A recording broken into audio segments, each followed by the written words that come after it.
Tudo o que Jesus quer é que a igreja não negue o seu nome. Cristo destaca esse desejo nas cartas às 7 igrejas da Ásia.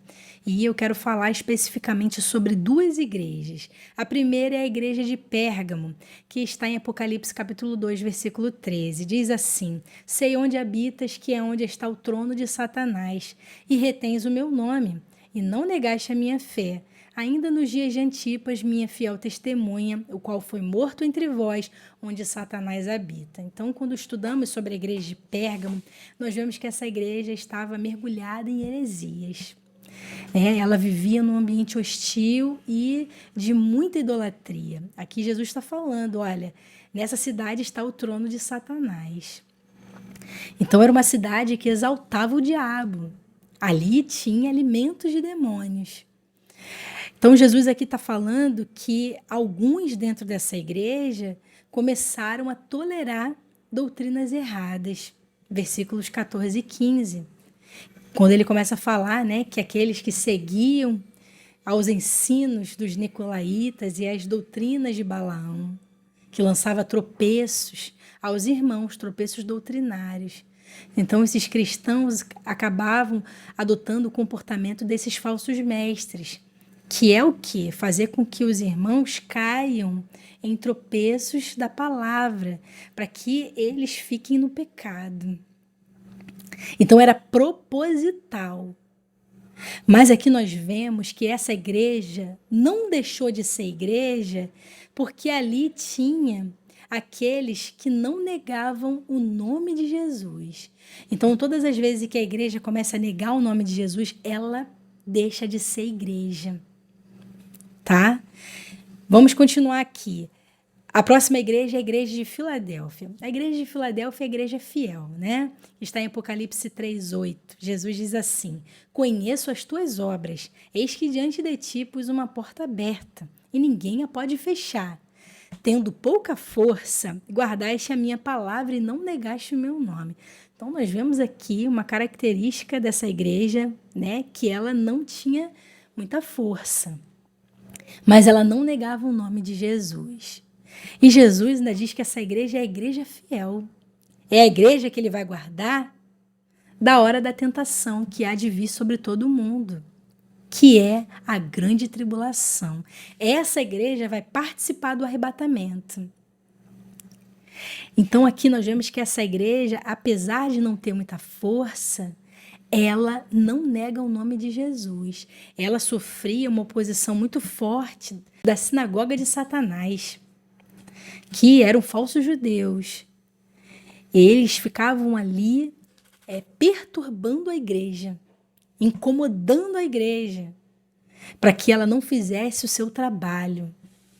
Então, ela vivia uma realidade espiritual, uma batalha espiritual muito forte, de pessoas que ficavam tentando atrasar, colocando situações para que essa igreja não avançasse. Mas Jesus disse: olha, eis que diante de ti eu pus uma porta aberta. Ainda que eles tentem, eles não vão fechar a porta que eu abro diante de vós.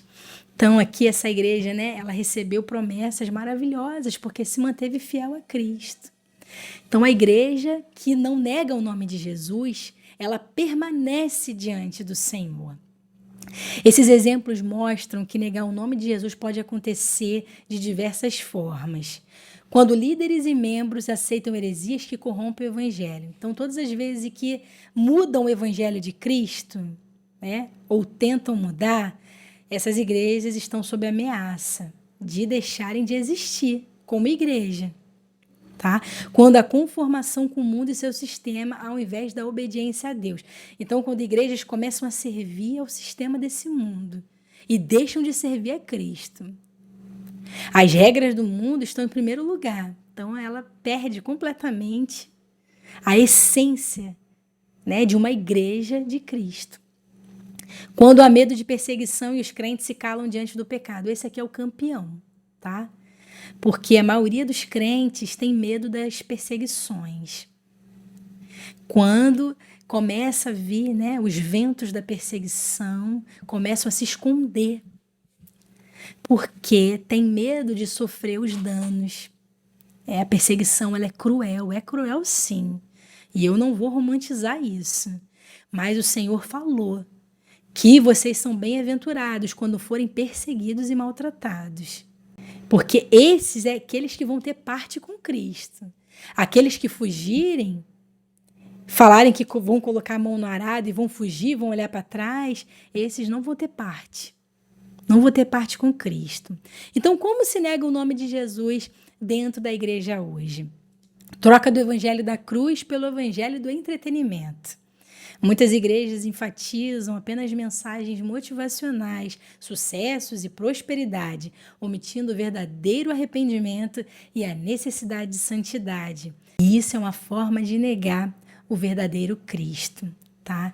Então, essas pessoas que começam a fazer essas misturas na pregação da palavra, tira a mensagem central, que é o arrependei-vos, que também é para que se santifiquem, pois Jesus está voltando e vai buscar uma igreja santa. Quando começa a mudar a pregação, então o nome do Senhor está começando a ser negado. A relativização do pecado. Algumas igrejas aceitam práticas mundanas como normais, deixando de denunciar o pecado. Isso é negar o nome de Jesus, pois ele nos chamou para sermos santos. Então, tem igrejas que já estão começando a receber pessoas que a palavra de Deus está condenando as práticas que elas vivem. Estão permitindo até que participem da Santa Ceia. Então, isso é negar o nome de Jesus, porque está negando as suas doutrinas. 3. A falta de confiança em Cristo durante a perseguição. Muitos abandonam a fé ou negam o nome de Cristo porque querem evitar o confronto com o mundo, esquecendo que Jesus disse: aquele, porém, que me negar diante dos homens, também eu negarei diante de meu Pai que está nos céus.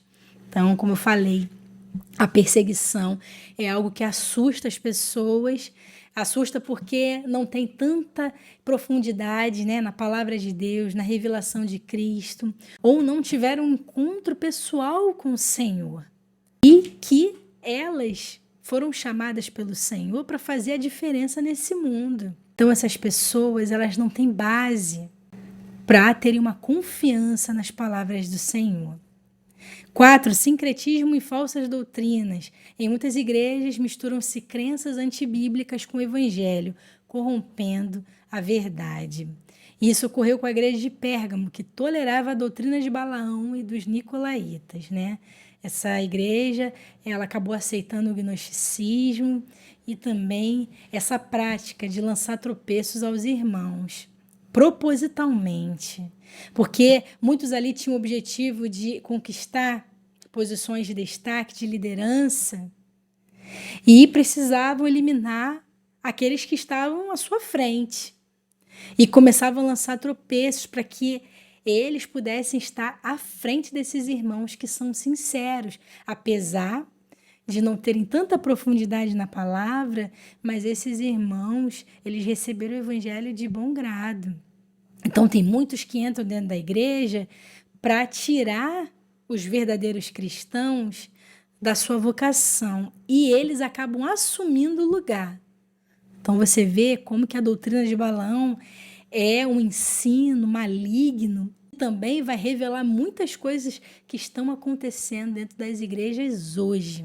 5º lugar, a negação do poder e autoridade de Cristo. Algumas igrejas promovem um cristianismo sem poder, negando o batismo com o Espírito Santo e os dons espirituais, mesmo quando a Bíblia ensina que são essenciais para a igreja.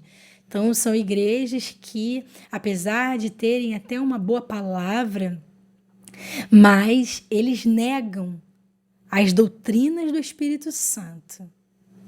A necessidade de um revestimento de poder para fazer a obra de Deus. Porque essas igrejas não vão conseguir resistir no dia mal. As ciladas do inimigo, elas não vão conseguir resistir. Por quê? Porque não estão revestidas de poder.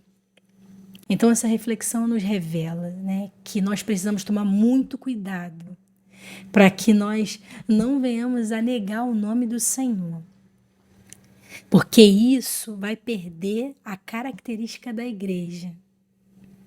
E nós fomos chamados como a noiva de Cristo, a igreja santa do Senhor Jesus, que vai estar com Ele naquele grande dia.